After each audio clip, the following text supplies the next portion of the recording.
Hello everyone, welcome to Velora reads.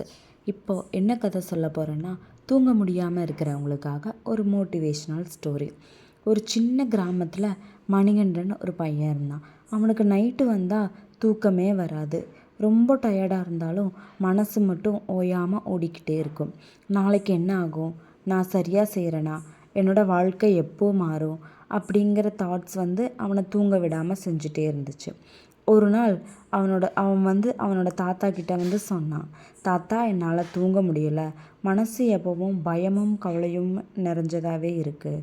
தாத்தா மெதுவாக சிரித்தார். அவனை வெளியில் கூட்டிகிட்டு வானத்தை காட்டினார். இந்த நட்சத்திரங்களை பார், இவையெல்லாம் பகலில் தெரியுமான்னு கேட்டார். மணிகண்டன் இல்லை தாத்தா அப்படின்னு சொன்னார். அதுக்கு தாத்தா சொன்னார், அப்படின்னா அது இல்லையா, இருட்டு வந்தால் தான் அது லைட்டு தருது. அதே மாதிரி தான் உன் வாழ்க்கையில் இருக்கிற இந்த இரவுகளும் உனக்குள்ளே இருக்கிற ஒளியை காட்டுறதுக்கு தான். அன்னைக்கு நைட்டு மணிகண்டன் பெட்டில் படுத்த போது ஒரு விஷயத்த நினச்சான். நான் எல்லாத்தையும் இப்போ சரி செய்ய வேண்டியதில்லை.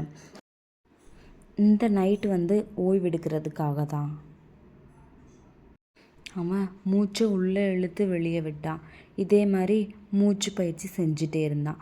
எத்தனை எண்ணங்கள் வந்தாலும் அதை பிடிக்க முயற்சி பண்ணல. எதுவாக இருந்தாலும் நாளைக்கு பார்த்துக்கலாம் அப்படின்னு மனசுக்கு சொன்னான். சில நிமிஷத்துலேயே அவனுக்கு தெரியாமலேயே அவன் கண்ணை மூடிட்டான். அப்போ தூங்கிட்டான்.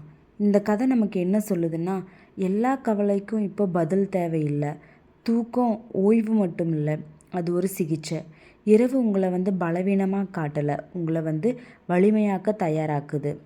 இன்றிரவு உங்களுக்கும் இதையே சொல்லிக்கோங்க. இப்போ ஓய்வு, நாளை நம்பிக்கை. Thank you for listening.